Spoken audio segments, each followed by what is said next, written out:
I'm here with almost Big Daddy. The No, Big smaller Daddy's version, right back the there. smaller version of Ryan Bowen. There's a ginger hand. Yeah. How you feeling? Good, good. Yeah. Well rested now Well rested. after the travel. Yep. 48 hours no sleep, and then I think I made up for it in half a day, so we're good. So I think we have talked about the match extensively, right? You Mhm. saw LACHLAN. I think maybe last time you saw LACHLAN, he was much bigger, right? Yes, yeah. So that kind of gives you what that gives you. I don't know, man. I think he's working his way to the class where he's predestined to be. You know, I think we're all looking for our sweet spot. Where can we be the strongest with the best body composition, and where will our power exceed most in the class? Yeah. He's probably heading, to that 105 where he belongs. So I don't think LACHLAN's the type of dude that works his ass off. He's incredibly professional. I don't see him losing a whole lot of power. Now we have talked about the core lifts going down and things like that, which is the nature of the beast when you lose weight. Obviously, that bench and those big movements. But the reality is, how much do they really apply to arm wrestling anyway? I think there's plenty of arm wrestlers who have proven that the core lifts are not absolutely necessities for arm wrestling. They can't hurt, but they're not necessities. I think general strength is not like every Sure. sport has general training, right? Every single sport, and then you have specific training, right? If you neglect one, the other one will suffer. For sure. It's always like this, right? He's definitely built for that class. He's not stacky. He's right, and he's very stacky for his size. So I think he fits perfectly. Yeah, I almost feel like he could do 100 kilograms too, with about a 7-8 pound water cut would even bring him more to his, optimal. And for me and my body type, that's why 95 is where I feel best. It allows me to walk around at the body composition that I want as well, for myself and health, and make that water cut where I know I can make it without a problem and I can replicate it. And I feel like for LACHLAN, that 100 might actually be the sweet spot, but we'll see. Preparing for this match, did you go through his matches? Did you see the ups and downs? Yeah, it's the good news with how frequently LACHLAN competes is that there's so much data out there. The bad news is it can be paralysis by analysis if you dig in too much. So I focused on a few specific ones, some most recent. It's easy for me to go back to the Hutchings match, but he's a different animal now. You can't weigh that as highly as the most recent matches. Krasny match is a big one.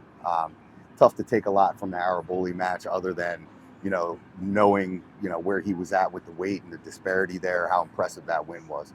So yeah, there's a lot of information out there. Did my best not to obsess over it, which I can do at times. So he kind of pointed that said most likely the match will end in the hook, right? But I feel it might start with a top roll from you. I would love to meet it in the middle. You would love to meet in the middle? I would like to. I mean, look, I think you asked me the same thing my first match at East versus West, and had we dove right in the hook, Samusha and I, in round one without the straps, that might have changed the outcome of the match. But that was kind of what I was prepared to do if he was willing to do it. So I guess we'll see. I know LACHLAN's style is, whether he's hooking or not, there's a good amount of back pressure in there. So it's not gonna. I don't think the first round will necessarily go with a double shoulder forward hook, but honestly, that's the area. Win, lose, or draw. That's where I want to know where I'm at. Yeah, because I see the match going there. I see there's more variety in your pulling. You kind of can switch up, maybe not like techniques, but lanes. Yeah. Right, or the vectors, right? You can but we see a lot of times where LACHLAN is put in the same positions. He's very good in that position. Yeah. Which is the weirdest thing with him, I think, is a lot of people if you fight someone in a hook and you want to get them supinated, supinated, you want to take their pronate. And if he's here, he's like, this is what I wanted. He's very comfortable. He's like, this is what I wanted. It's a lot like Sasha. You have to have this mega wrist flexion.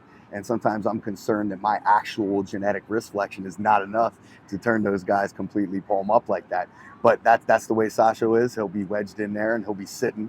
I think LACHLAN sits a little bit more on his bicep. He has more bicep drive on the defensive side. Sasha's more like turned side pressure holding you. Yeah. But it's still that same spot. and it's still that tricky finishing point.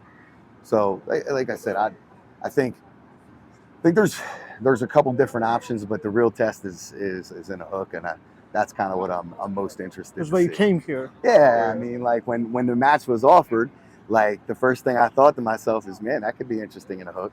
And it's, you know, with him coming off the Krasi match, like I'm very interested in Krasi's style of pulling too, you know, and interested in how that match would go.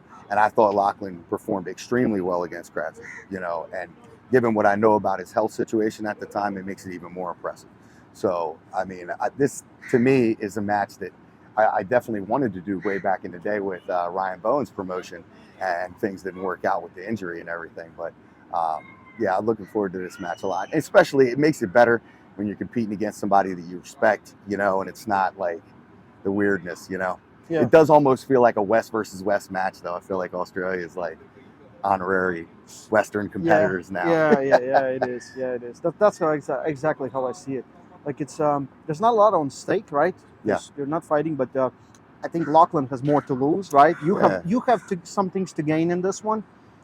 Yeah, look, there's always something on the line, and at the end of the day, anybody who's doing this and traveling halfway around the world, you know, if you're doing this and you're coming here, if you're competing at this level, you're probably highly intrinsically motivated already, whether it be for success or for hating losing.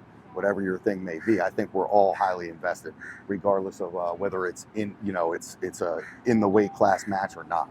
You know, I think that they're all important, and I think we're only as good as our last performance. That's what people look at, right? Yeah. Doesn't matter who you competed against. It's win or loss. It's very important that you keep on winning, right? Yeah. For every athlete, it's a weird one. Armwrestling is a weird one because we'll have 7 matches, right? And there's not going to be any draws. Yeah. There's going to be 7 losers and 7 winners. Yep. Oh, would you want it any other way? Look, a draw is like kissing your sister. Nobody wants that. You know what I mean? Yeah.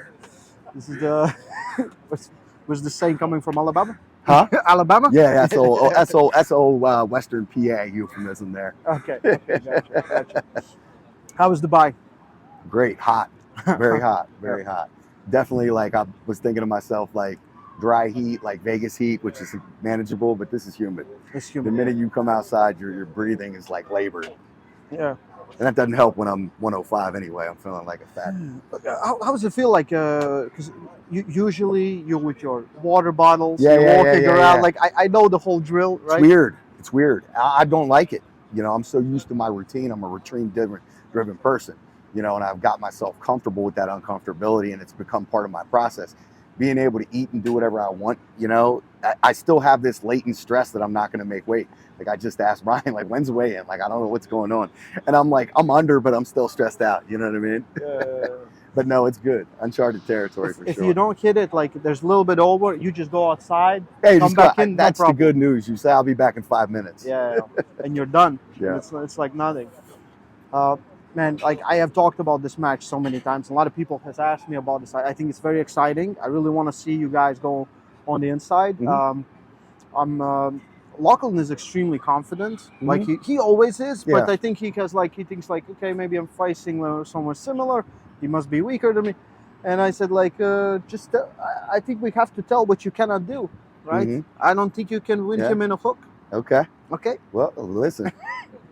Hey. Say it again, buddy. Yeah. Say it again. I don't think you can win him in a hook. Good. Let's see. Yeah. Tune in June 1st, live on Core Sports East. Sorry, King of the Table. King of the Table. King of the Table. Edit that out.